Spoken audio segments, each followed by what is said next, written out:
Hello, everyone. Good afternoon. My name is Jessica, and I'm from ISERD. So thank you very much for joining us for the session of today about the lump sum project management in practice that was organized upon the request of some of you. So let me first introduce the keynote speaker for today, Ulrich Genschel, Head of Sector at the European Commission, DG RTD. So first, there will be a short presentation by Ulrich, then followed by about 45 minutes of your questions, and Ulrich will be answering. In this context, it is important to mention that we are limited in terms of the time and the scope of the questions, meaning that you can use concrete examples to illustrate your questions, hopefully serving other applicants as well. But we're not entering into details and micro calculations of your project, okay? Important to mention. This session is in the format of meeting and not a webinar in order to allow you to ask questions. So please remain muted as long as you are not speaking. If you wish to ask a question, we welcome you, of course. Please raise your hand in the Zoom or post your question in the chat. The session will be is recorded actually, for those who eventually could not join us today. So consider what you're asking. And the link to the recording will be sent to those who have registered for the session of today. One last thing to mention, the European Commission is holding in March 27 a webinar called Lump Sum Funding in Horizon Europe. How does it work? How to write a proposal? I will send you the link in the chat. I will post it. No need to register in advance, just to join. And we, of course, ISERD highly recommend you to join for further information. So that's it from my side. Thank you very much again, Ulrich, for joining us, for your time and your willingness to be responsive for the RNI community in Israel. I now hand it over to you with your slides. Thanks. Thanks very, very much, Jessica, for the invitation, for the opportunity to present and hopefully clarify some things about lump sums. I also received the questions from some of you in advance. I think we should be able to go through all of those in that Excel sheet that Jessica shared with me. And she also took some task away from me to invite you all interested in to our next lump sum webinar on the indeed 27th of March in the morning. The link is also on the Funding and Tenders portal. So let's get started with this short introduction to give most of the time to your questions. Next slide, please. So we have started lump sum funding. We have started thinking about it in 2016. That's almost 10 years ago by now. And then started first calls in 2018, end of Horizon 2020. And here are the main reasons in no particular order. We really need, as instructed, I could say, by the Parliament, by the Council, by the European Court of Auditors, we need to reduce the errors, the financial errors, of which we have too many in the actual cost system. And we know that actual costs are complex and not everybody is able to handle them. That might be a different story for large and well-established organizations that have been participating in the framework program for a long time, but not for the small ones. This little graph here shows you the vast majority of our beneficiaries, of our unique beneficiaries, are small and participate in one single grant per framework program. We have the same pattern already in FP7. This is the data for Horizon 2020 here, and we expect no different in Horizon Europe and the future. So that's really the DNA of the framework program.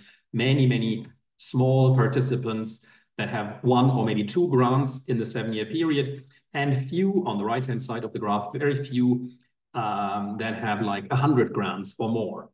But those are the exceptions, and those big organizations in general, we can see they don't really have any problems with actual cost funding, but we need a system that works for all our clients.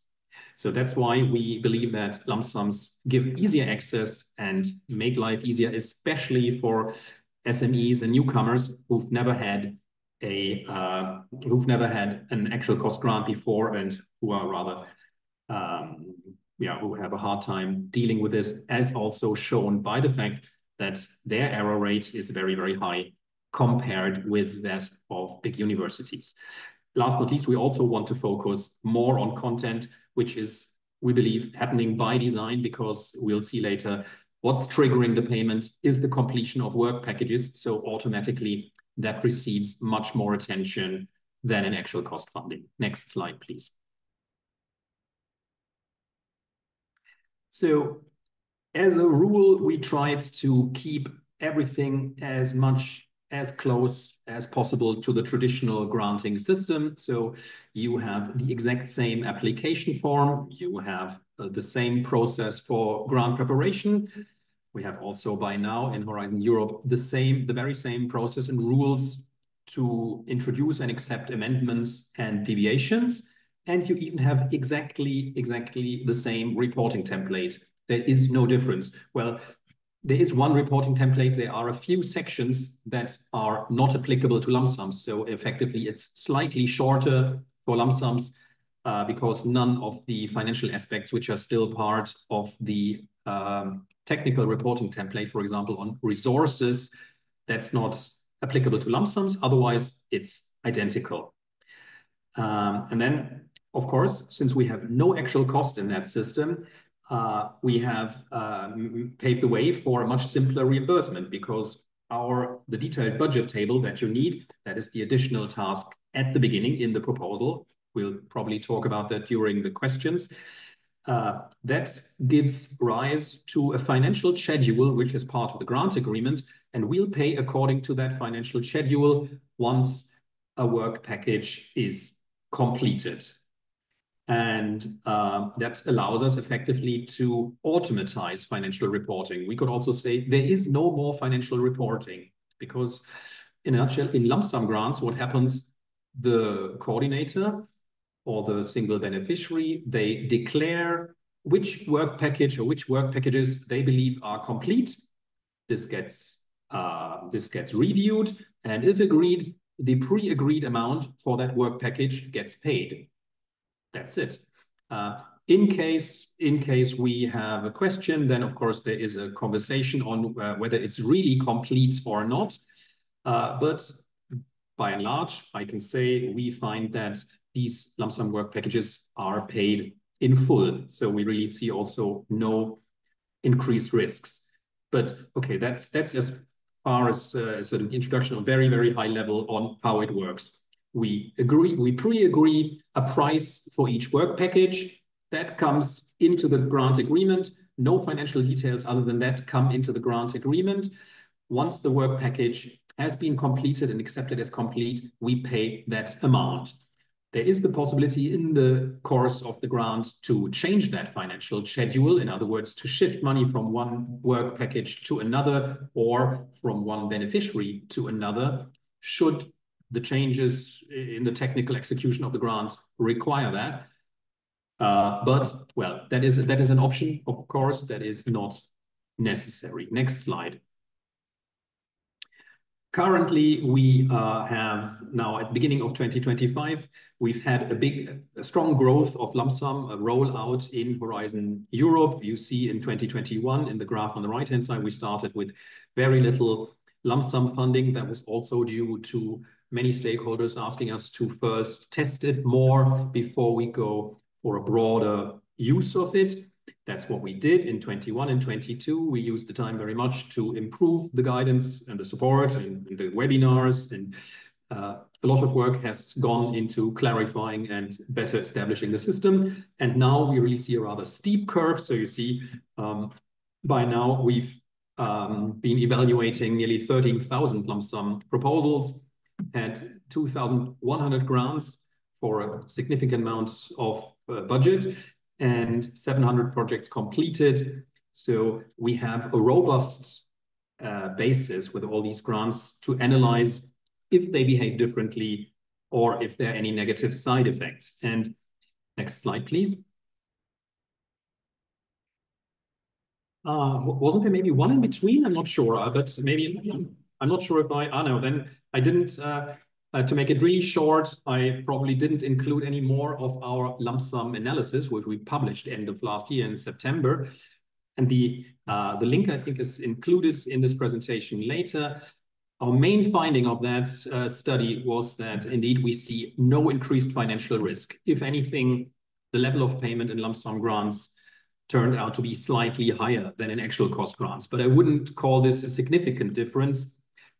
It's basically whether you are in actual cost situation or in lump sum situation, on average, the vast majority of the maximum grant amount is paid out in the end.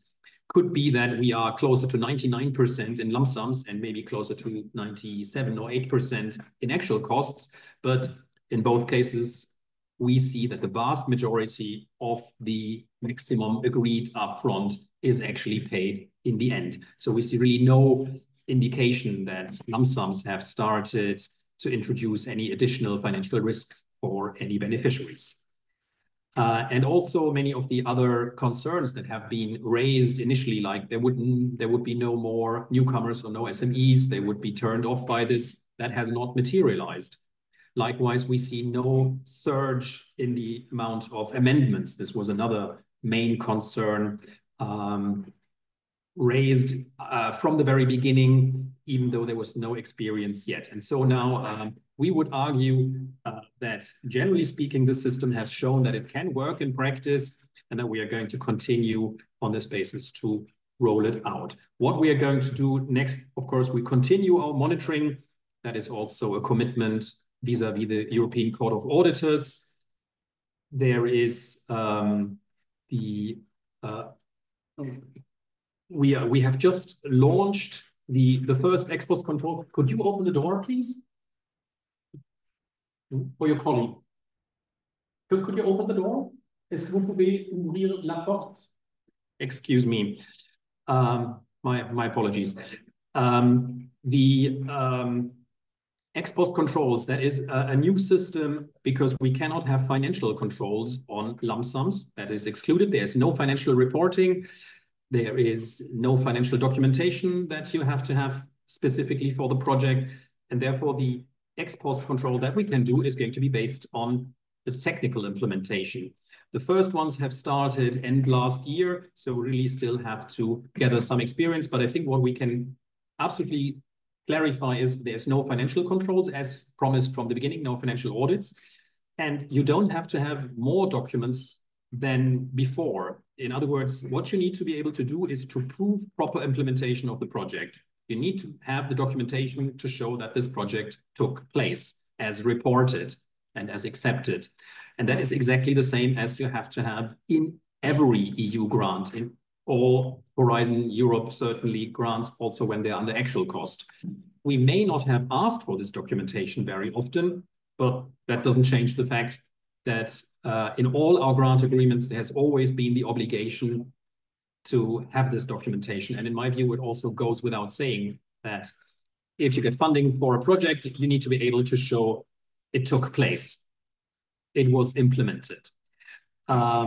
Then we are working on the integration of the detailed budget table that I mentioned is currently part of the process to submit your lump sum proposal. It's an Excel file.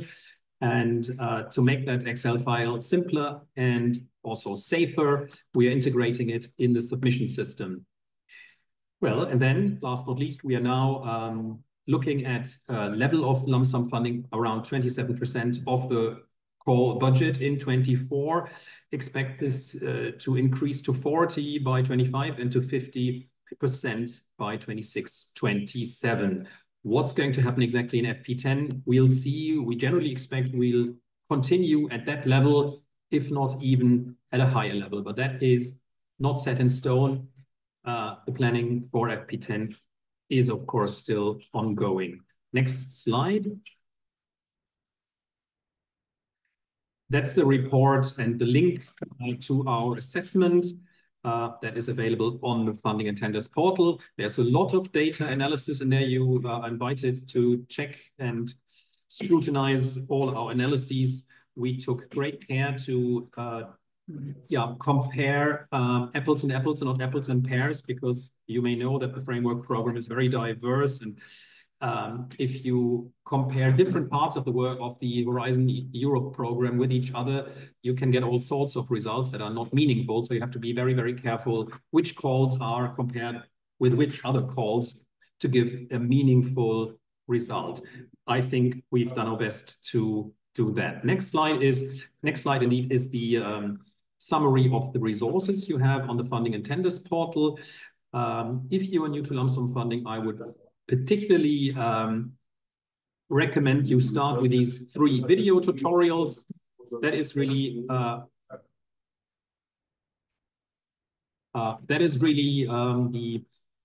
the best starting point. And beyond that, of course, you can look into the guidance documents for more detailed questions. I think with this, we are at the end of this introduction. And now the question is how we would go through questions. Jessica, would you like to maybe share the ones that were sent in advance by and you assembled in this Excel file? If you would like to share them, we can go through them. Otherwise, I could do that. We can also just maybe start with the Technion because they initiate this meeting. They might have specific questions about their current project. So I will give them the floor first. If you want to try, okay, to begin. As you like, please.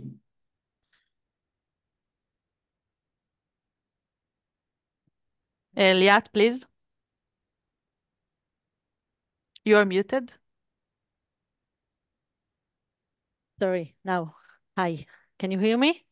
Yes. Yes, very well. Thanks. Hi.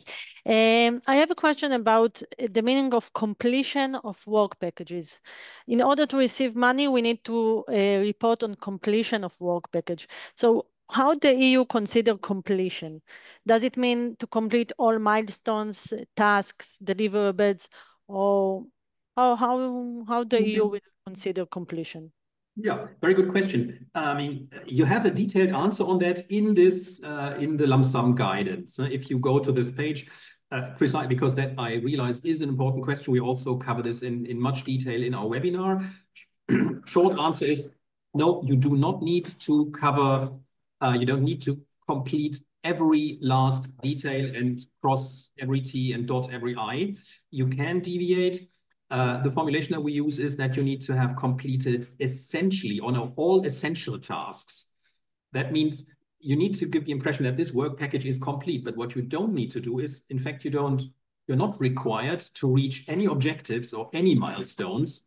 What you're expected to have done is you have done the work, and that is the tasks. I mean, whichever way this is organized in the work plan of a given project, there can be different ways, but well, typically people describe their work broken down by tasks. And so this is the work they really promised to have carried out. But the success, in other words, reaching objectives or milestones, is not a requirement, neither in actual cost grants nor in lump sum grants. Obviously, we cannot be more strict in lump sum grants and in actual cost grants. So we do not expect a higher level of performance. And obviously, especially maybe in lump sum grants, especially if you believe the commission might be, if you don't trust us, then you could be on the safe side, always try and amend your grant if to align it with the current development. As you would maybe also do an actual cost grant. And that was, I think, the thinking of many people that in lump sum grants, the number of amendments would go up drastically. Now, we didn't see that happening. But indeed, we recommend people in your lump sum grant, if you think that the deviation might be too big already, and you are afraid that this is not going to be accepted as part of the reporting, which of course it can. You know, in your reporting, in technical report, you can, of course, report deviations, you explain the deviations, you justify the deviations, and if the report is accepted as that, the deviations are accepted. That has legally exactly the same meaning as doing an amendment, but is a lot simpler, if you like. So you can go both ways in all our grant types and including in lump sums.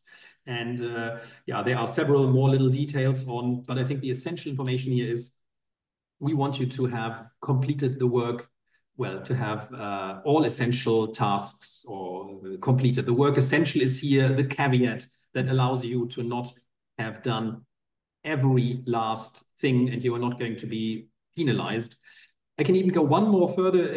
The trainings that I give internally, I tell all our project officers, they should only reduce lump sum work packages if they come to the conclusion that in an actual cost grant, they would have taken a similar measure. Because what many people forget is that actual cost grants have exactly the same obligation, that is to properly implement the project. Properly implementing the project means nothing else than doing the work as described in the grant agreement, and that means all of the work. So somebody who hasn't done all of the work should normally have their grant reduced at the end of the execution of that project. Now, I'm telling people, and I try and educate people, well, you should apply, and that's definitely the line of the commission, of all my senior management. We don't apply different standards. You find this also, this principle of not applying different standards in many guidance that we have published. So unless the project officer would consider that in an actual cost grant, this is not good enough and they would reduce the grant, therefore, they should also not reduce the lump sum grant because the obligations are exactly the same, proper implementation of the grant. Okay, thank you very much. Thank you, Liat, for this very important question. I now give the floor to Aili from the Technion. Yes, please. Good afternoon, and thank you so much for your time.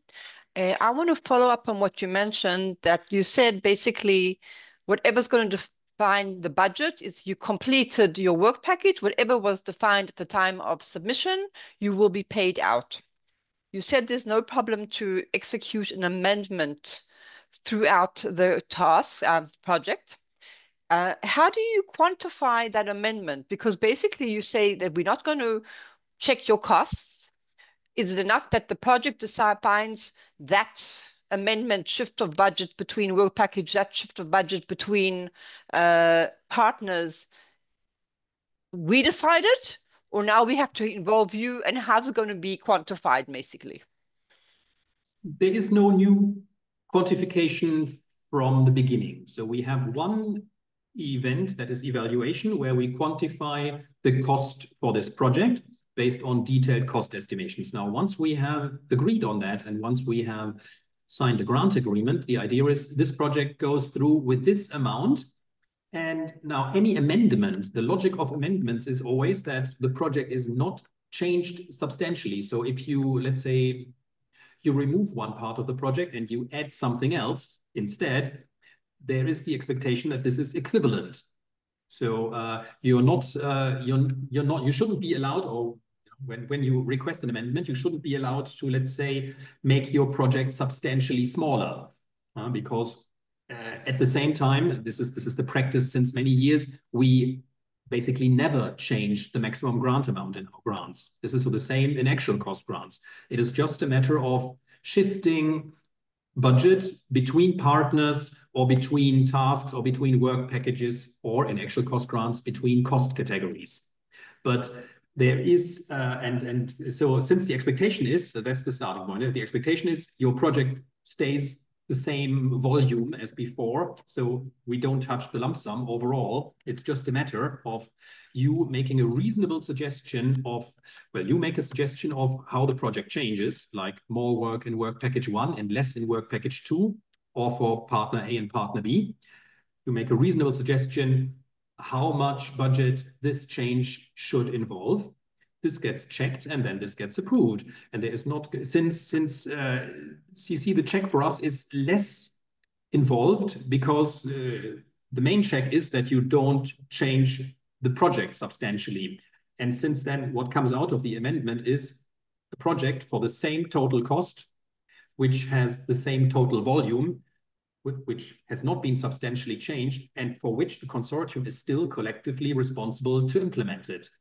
So in the end, how you shift budget between different work packages or partners is mostly the consortium's responsibility, and in the interest of the consortium to propose something realistic. Because afterwards, after your amendment, we are going to use the new agreed financial schedule to make the remaining payments. And so it's in your interest that this is, let's say, reflecting reality as closely as possible. But, May I ask another question? Technically speaking, there is no new detailed budget table involved. We simply don't go back because we don't see the point since we're not going to change the lump sum, and since we're expecting that the project does not change substantially, the details below that level are effectively mostly interesting for the consortium. Okay. And if I may, one last question.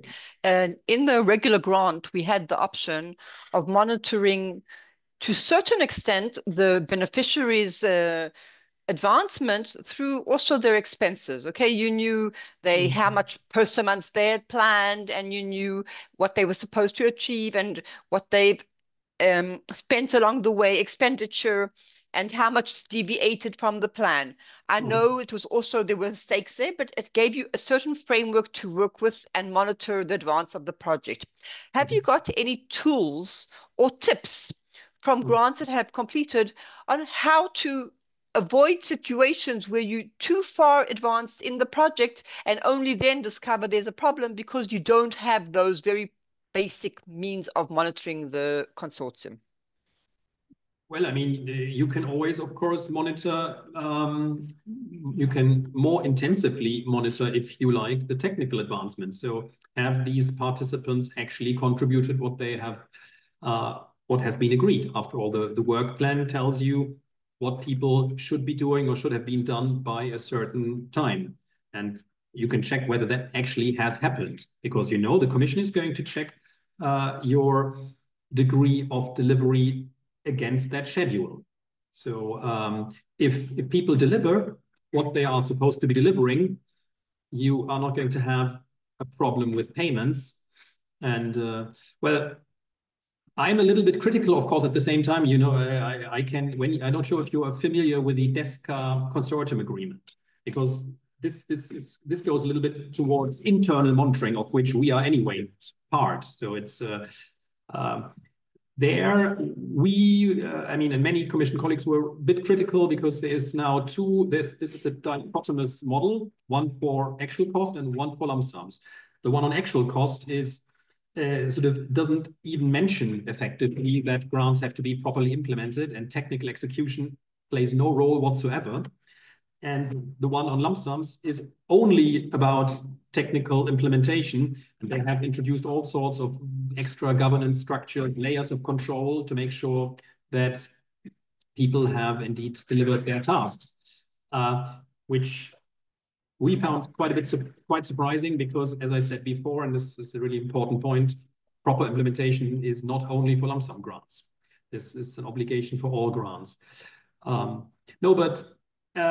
certainly not going to encourage you to have to reintroduce through the back door a monitoring of resources and finance. I mean, this is, of course, I can't look into the project management of the administrations, in particular of big organizations. Then they have certain traditions and are used to certain things based on the experience with actual cost grants. What I can say is we did a survey in Q4 2024 and found that you can really divide our beneficiaries in two halves. One half has more or less discontinued these financial tasks, and the other half is still doing some, or some people are even, some beneficiaries even all of the financial tasks, even though they are not necessary anymore under lump sums. So this is a process whereby apparently, and that is not limited to small ones. So there was a nice NCP member, I think, from Iceland, who came back from a meeting with LERU universities, and LERU universities, he told us, yeah, it was like 1/3 of LERU universities who had completely given up on timesheets, and the other 2/3 are currently still doing timesheets in lump sum grants. Of course, in lump sum grants, you don't need timesheets anymore. But whether an organization decides to really discontinue or not is obviously their decision. It's not that we only say, well, you don't need it for us. If you internally want to continue, that is, of course, your own decision. We are not going to interfere, but we hope, of course, we have the expectation that over time, more and more organizations will adapt and will stop doing financial management tasks in lump sum grants because they realize it's really not necessary and it's not going to do them any harm. Thank you. Thank you, Eili, for those questions. I'm posting now, Ulrich, in the chat some questions that were sent on behalf of HIT, Holon Institute of Technology.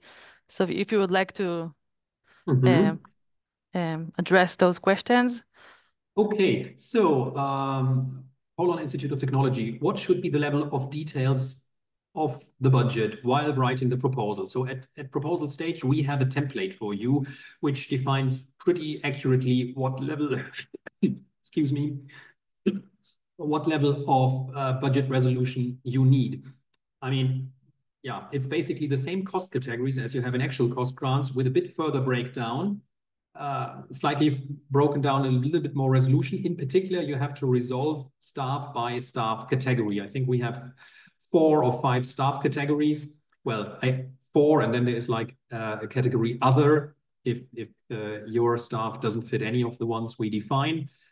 So that is the higher resolution, and you have to also provide this not only per beneficiary as in actual cost grants as well, but you have to provide it per beneficiary and per work package. That is what we need to then come to a price for each work package. But have a look at the Excel sheet, which we are currently still using until this is implemented in the online system.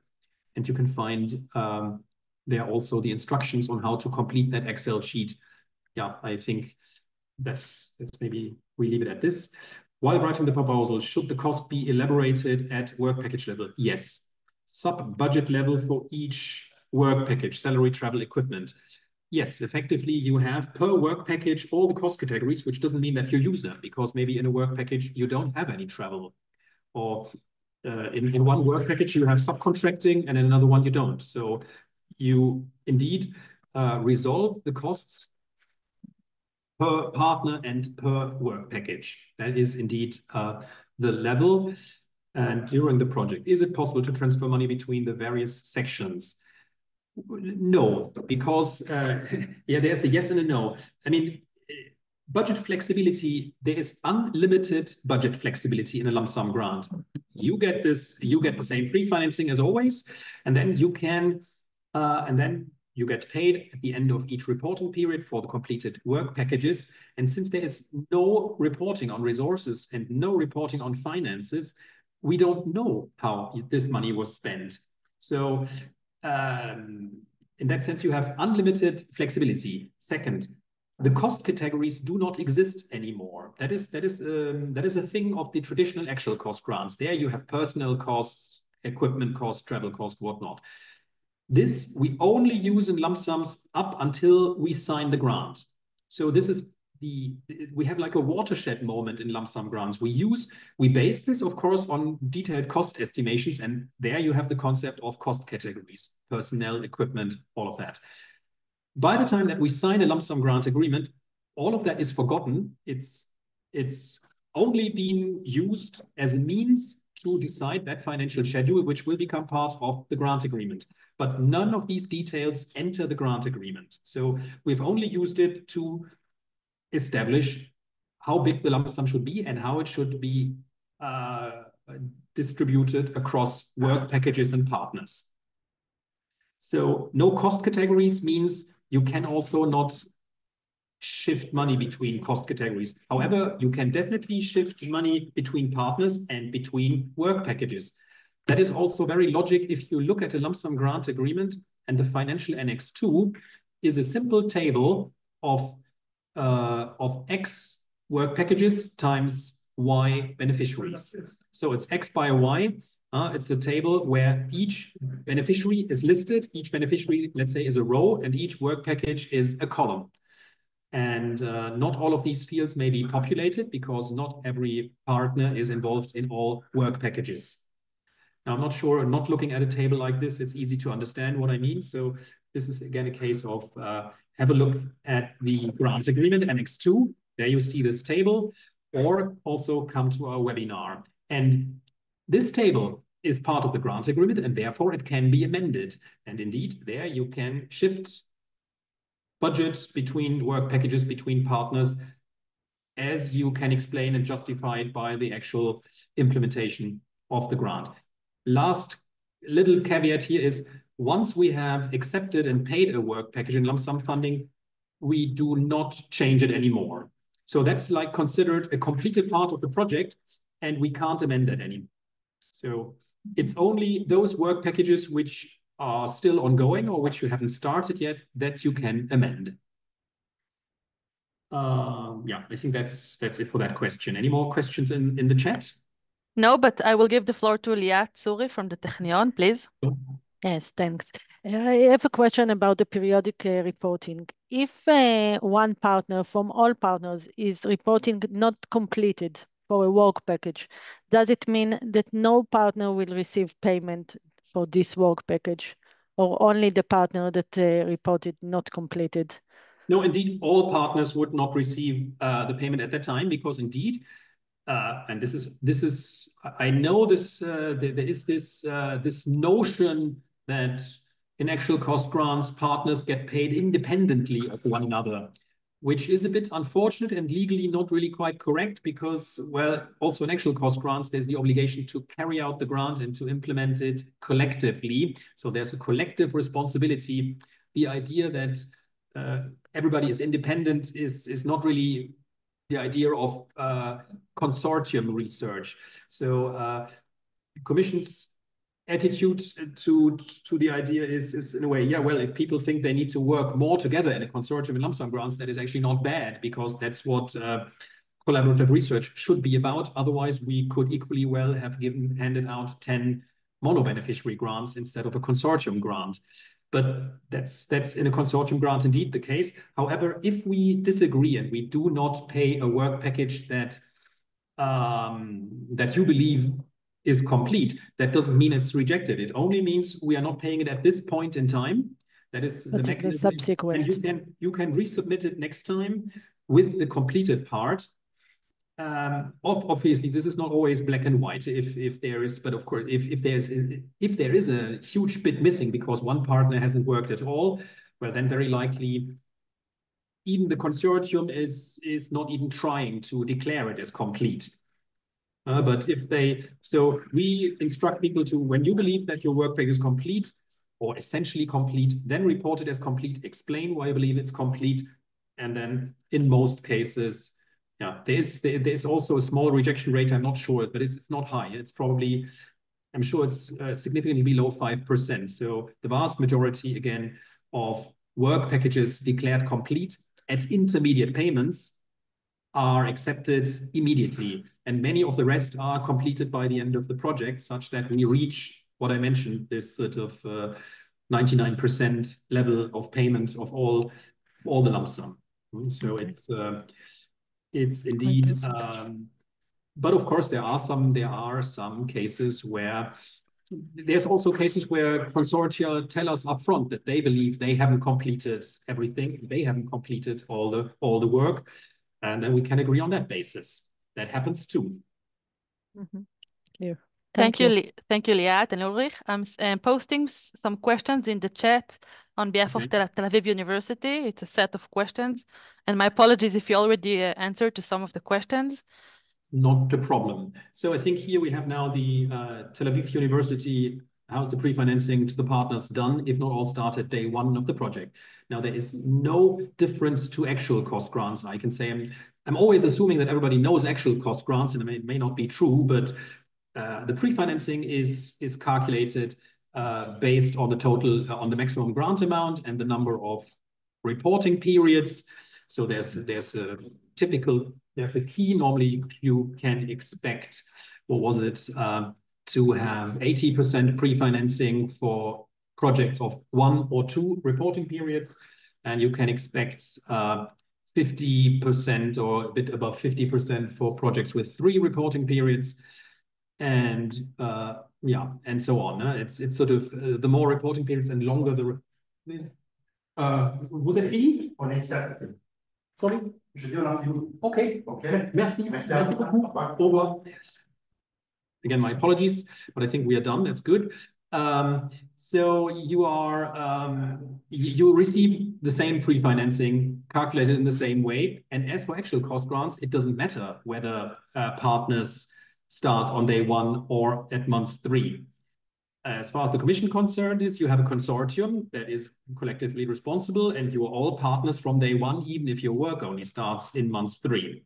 So that has no influence on the pre-financing and how it's calculated. And then how the pre-financing is distributed inside the consortium. Now that is a matter of the consortium to agree on. So there are various models. And again, this is part of the consortium agreement. The Commission doesn't really interfere.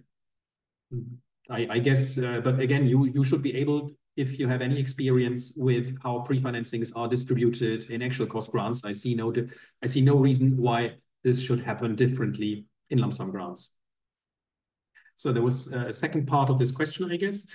The second payment, well, okay, the pre-financing and the payments are really principally different. The pre-financing is considered really still belonging to the Commission and is not yet accepted payment. So we call it, we have the pre-financing, and then you have the first real payment and subsequent intermediate and a final payment.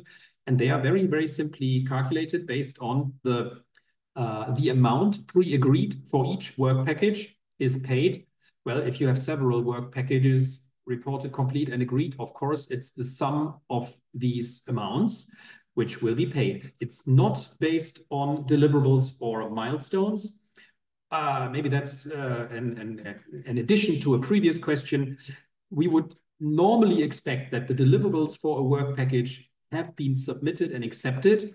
But again, there could be a deviation that happens also in actual cost grants, that they report deliverables or work packages up to a certain point and explain that, well, one of them will come later for good reasons or has been replaced by something else. That happens, and that can also happen in lump sum grants. So let's say the baseline, the standard is that indeed the deliverables, because deliverables is more, you have done the work. Whether there was a success behind that deliverable is another question. But you have submitted the deliverable report, you have explained what you did, and that has been accepted. A milestone is a different story. But a milestone to me is more a measure of success, and whether that was reached or not is not a criterion for payment. Are there any financial deliveries? No, there are no financial deliverables or reports whatsoever. I sometimes hear stories that project officers still require such reports. I have always invited all the audiences I work with to report such cases to the Commission. And then I've never seen a single concrete case. I'm not sure if people are afraid, but indeed, the grant agreement and our guidance is crystal clear, since you have no obligation whatsoever to submit financial reports or reports on resources. That is so. If your project officers ask you, well, there is maybe one possible exception in the EIC or in cases when programs do second and third pre-financings, but even there, we strongly so people would then like to know that you have already executed a certain amount of the budget that you received with the pre-financing. And here we always very clearly give them the guidance. Now, this should also not be monitored in financial terms. That should be monitored in terms of well, how many percent or what degree of the project should reasonably have been completed by the time that you pay the second pre-financing. So again, this should be based on technical progress, not on having spent the money. But as a baseline, as a rule, you should basically not receive any request from any of your project officers in lump sum grants to submit any kinds of reports or financial reportings. That doesn't exist. And then, yeah, in principle, and these basic principles are the same between ERC, EIC, and Pillar 2, or the standard consortia in Pillar 2. While some of the details are different, but these differences are the same differences as you have them in actual cost grants. I mean, actual cost grants are also not exactly the same between ERC, EIC, and Pillar 2. So the same differences occur in lump sum grants, but it's the basic principles of lump sum fundings are otherwise the same. And okay, during the grant, like actual cost grants, lump sums are effectively never reduced during the lifetime. If a grant is reduced, that always happens at the end, at the final payment, with a possible exception that the grant is completely terminated in between. But if your grant is running to the end and you have a final reporting, that is the point when a grant can potentially be reduced, and the same is true for actual cost and lump sums here. Even though in lump sums you have only one reason to reduce it, namely it wasn't completely implemented. And in actual cost grants, you have two reasons. It could be reduced for exactly the same reason because it wasn't properly implemented. And of course, actual cost grants can also be reduced because financial checks find that that you didn't comply with all the financial rules. That is so. This is how lump sums are. Simply less complex. They have this whole complex of financial reporting, checking, auditing doesn't exist. That's also why I wrote on my second slide, I guess, that every last obligation that you have in lump sum grant also occurs in actual cost grants. But in actual cost grants, of course, you have more obligations, namely all the obligations that are linked to financial reporting. Any more questions from the audience or in the chat? We don't have any more questions from the registration part. So I open the floor. If there is anyone from the participants would like to ask a question, I highly recommend to seize the opportunity that Ulrich is here with us. So this is the time. Yes, Simon, please. Hi, my name is Simon from Hebrew University.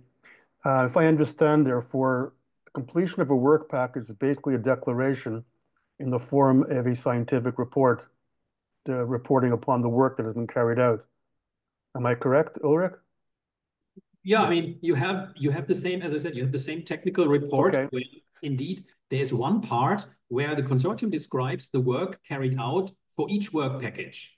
Okay. So, the question is that this is an update that you also have to provide an actual cost grant.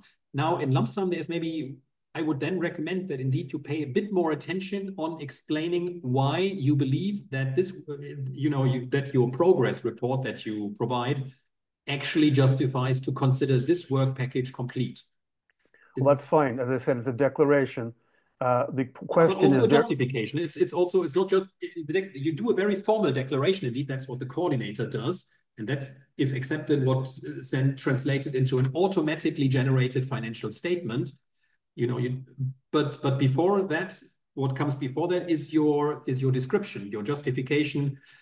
So it's more than a declaration. It's not just saying I completed work package 1. It's also explaining why and what you did. Well, right. I'm saying it's a scientific report, which is a declaration saying we've completed X, Y, or we haven't. That's what it is. Good. Yeah. Now, who in the commission, the project officer or manager, decides whether in fact it's correct or not? Well, it's the same as always. You may have not noticed, but in all our projects, of course, there is this step that the project officer, either alone or with the help of external experts, judges whether the project has made satisfactory progress. And so that is sort of part of the checking. And in fact, in actual cost grants, you see they get these two reports. They get a technical report and a financial report. And then the project officer, with or without experts, is supposed to judge, now, is this progress that is reported here, is that really worth the 1.5 million euro that they want to have? And right. Well, that's right. And in lump sum grants, it's not dissimilar. It's basically the question: is it plausible? Have they convinced me that indeed this work has been done? Of course, there's no further in-depth check. They believe your report, and well, that's my issue. I'm trying to get at. Is that you've got a project manager who will receive this report. And therefore, that individual, decide whether in fact it needs to be sent to the panel chair, someone else who is an expert for a second opinion. Is it done automatically, or is it just really the program manager who decides? It depends on quite a lot of factors. There are different traditions in different parts of the program. Some have traditionally always worked more with experts. Others believe their project officers have this scientific knowledge. For example, in the health part, they've generally used fewer experts, saying that they have enough medical doctors and biomedical scientists among their staff who can judge these kind of things. But then all services, of course, have always the possibility to escalate. And generally speaking, when people get problematic cases, that is when they would tend to then say, well, especially also when they believe that negative consequences are likely, then they would very often like to have the additional opinion of an external expert. But okay, there is no one-size-fits-all answer to this. There is because Horizon Europe is, as I said, very diverse, and different program parts have slightly different approaches to this, which is also natural, because it does make a big difference whether you have a mono beneficiary grant for maybe just a few €100,000, or in the joint undertakings they have really very, very big grants of tens, if not above €100 million. So I guess these very big grants will always out of curiosity, if in the last year of the project there are unspent funds for whatever reason, I mean, the work package has been completed, but on a much less expensive basis, does that mean the partners keep that money because there's no financial reporting? Yes, correct? Yes, it does. I mean, to me, that is, of course, you could argue that's a theoretical consideration. I mean, because, well, you see in the actual cost world that basically all consortia will always consume all their money. And so unless they lie about it in actual costs, that they actually need all the money that was in the grant. No, it's just that they were more efficient, or things worked out more favorably, and etc. But there is this. I mean, this is sort of. But you see the comparison again with actual costs, where basically, funnily enough, nobody ever manages that in actual costs. So, or rarely, very rarely. Yeah, never say never. Huh? We have tens of thousands of grants, so maybe there's probably very few and far in between where this happens. But the vast majority simply need the budget, and mostly people tell us the budget that we give them is not enough. That's the feedback we get. So I think this is probably more a luxury problem that will not happen to a lot of projects. Okay. Now, yeah, I believe that sort of, and then the more general answer is, well, that's the nature of lump sums. It's similar if you have a flat rate reimbursement for a hotel or travel, and you go to the youth hostel instead, well, then you probably make a benefit, right? If your employer or somebody gives you a flat rate for the hotel. And but it's of course a lot simpler than asking everybody's. Well, I mean, like, for example, you planned a workshop and for some reason it had to be canceled, whether it was because of COVID or because of some other situation, and therefore there's €50,000 or €40,000 left for the workshop. Now, that would mean that you didn't complete the work package. No, but then of course you explain that I mean, in all our grants, and this is where I mean, the general answer to these things is there is, if you think about it, no difference between actual cost and lump sums. In both cases, you have an envelope which is fixed with an upper limit. You cannot get more, but you expect it to complete a certain predefined project for that amount. You can always have less, but you cannot have more. So that is true for the phenomenon of inflation. So if during your 4 or 5 years of your grant, you have 5 or even unlucky 10% inflation, but the Commission generally doesn't increase the budget of all the grants, well, you can of course then try and argue that it became really, really difficult to complete everything. given the inflation. Or same with COVID. I mean, everybody experienced COVID, so I think COVID was definitely accepted as a reason. Many projects, for example, extended the duration and then spent these 50,000 in the half year that they added, or many extended for more than that. So there's always possibilities to adjust. I think we provide enough flexibility to allow you to spend these 50,000, but very theoretically, like in the example with the hotel bill, and you take the youth hostel instead. Yeah, you could theoretically make a benefit, and then of course our hope would be in this unlikely event that this is then invested in other R&D sensibly. Okay. My last question, if I may, is again following up from Liat on the partner delay in completing a work package as part of a work package. As you get into larger consortiums, okay, there's more and trying to coordinate many partners within a work package. There always will be some issues that may come up because, for example, a first partner may be delayed or may not be able to provide the data needed for the second partner to proceed. So therefore, it's not because of a scientific fault, etc. It's just simply this is the way that science progresses with experiments. And therefore, there would be a delay unwittingly by the other partner in trying to fulfill their part of the work package.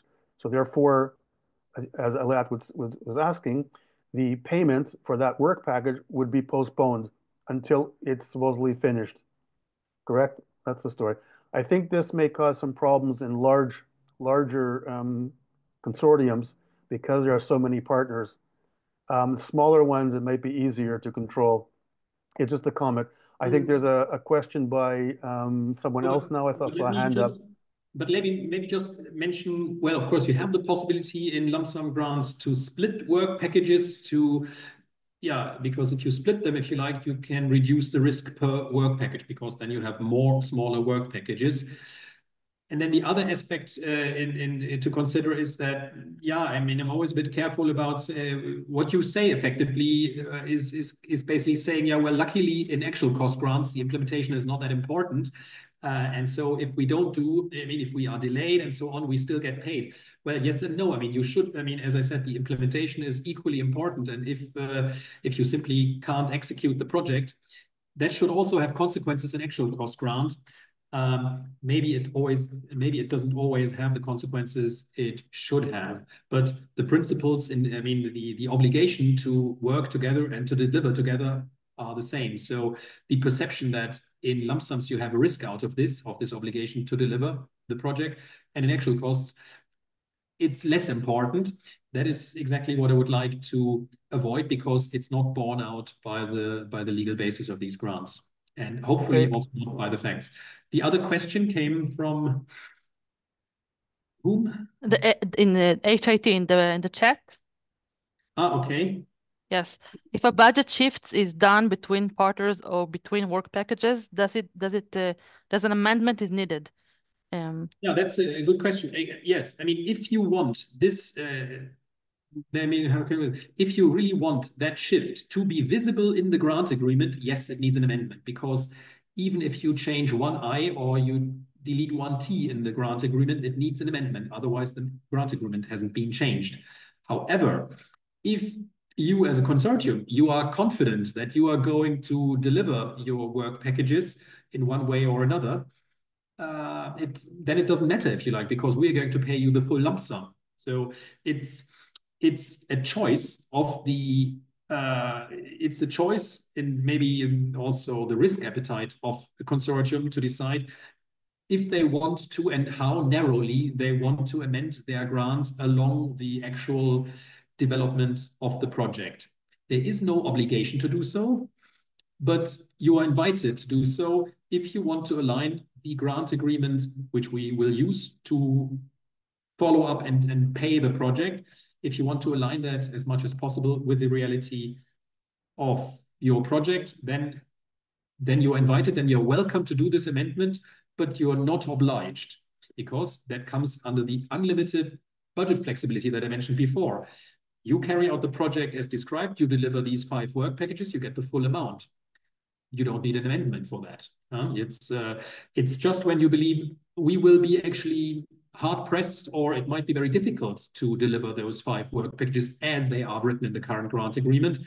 That is the point in time when I advise you should definitely go for an amendment, such that you are as much as possible in a position to deliver these completed work packages. Thank you very much. Thank you, Dikla, for the question, and thank you, Ulrich. Adar, please, your question from Tel Aviv University. I can't hear you. Adar, maybe you want to post the question in the chat?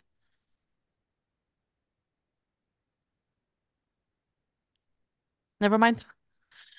Okay. So any further questions for Ulrich? We have a question in the chat from Ofra Budbul. If you could maybe say from which organization, that would be great. Ulrich, can you see the question? I can see the question. Okay. Yes. Okay. So there is no audit, but what there is ex post control, and the ex post control I had mentioned in my slides is based again on a technical review. The only difference to the technical review that we do anyway in the course of the project is that ex post we will go deeper and we will systematically ask for the evidence. And the evidence in this case is basically any documentation that shows that you really did the project. This could be any documentation under good scientific practice. This could be lab notes. This could be equipment logs. Of course, this can be meeting minutes. Whatever the subject of the grant actually was, must have led to notes, to documents, be it scientific, technical ones, be it publications. Any work that you do leaves a trace somewhere, and you are supposed to be keeping that trace to show that you did the work. So we are going to ask you in this ex post technical checks that we do, or technical reviews that we do, we ask you to send us scans of these documents, not necessarily of every last paper slip that has been produced in the course of the project, but rather a representative, the most important ones that make it plausible that you really carried out the project and that you didn't, let's say, that you didn't outsource it to China, or you just invented the reports. So the main difference is we ask you for the supporting documents that, according to the grant agreement, you must have in any grant anyway. And we will probably also do interviews with some of the researchers, possibly with some of the administrators for that project, again, depending very much on what the nature of the beneficiary. And if escalated to that level, we go on site. But similar elements have existed in the past. The Commission hasn't used them very much. Now we've developed this system a bit more and are going to use it systematically for lump sum grants. But I think I can also reassure you in that sense, we are not going to do a very large number of those. So it's the chance that you are that you are selected randomly for one of those ex post technical reviews is not very high. But we are at the very beginning of this experience as well. I mean, as I said, there has been in the past such reviews really didn't take place, and of course these ones will always take place with external experts as well. So we have to build up a routine, learn from experience, see how this goes. But we also address this as maybe. And then we are in constant exchange with the European Court of Auditors, who's of course looking on our fingers to make sure we're not wasting money. And they certainly scrutinize us for how we implement lump sum grants and whether we have enough controls. So there is this debate, let's say, going on between trying and keep lump sum grants simple and, on the other hand, have enough controls. And I think it goes without saying, the more controls are never for free. Controls don't make things simpler, but we have to have a certain level. So this is why we introduced these ex post technical reviews instead of financial audits which exist in the actual cost world and which do not exist for lump sums. Okay, very clear. Thank you very much, Ulrich. Any other questions?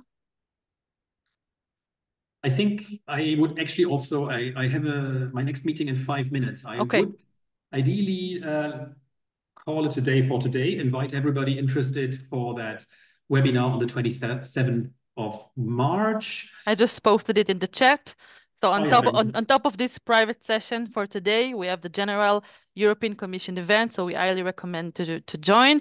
I guess Ulrich will be there. So thank you very much for this private session for our community. Most welcome. I hope it was a bit useful and clarified a few points for you. In general, we are really here to help you with all of these things. Don't hesitate to also contact the Research Inquiry Service and try and use the material on the Funding and Tenders portal, the videos. There's also a slide set to get started. There's quite a few materials that could help you. Don't hesitate to use that. Have a wonderful afternoon. Thanks for the invitation. Thank you very much. Thank you very much. Bye-bye. Thank you very much. Thank you. Bye.